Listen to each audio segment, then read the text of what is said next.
How to redeem codes in Wuthering Waves. In today's video, I will show you how to redeem codes in Wuthering Waves to claim some awesome in-game rewards. So first, launch the Wuthering Waves on your device.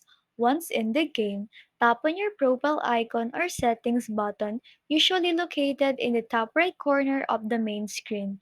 In the settings menu, look for redeem code or gift code option. It may be under the account or the other tab. Type in the promo code exactly as provided, making sure to check for any special characters or spaces. Tap redeem or confirm to apply the code. If successful, you should see a confirmation and rewards will appear in your in-game mailbox or inventory. And that's it. You have successfully redeemed your code in Wuthering Waves.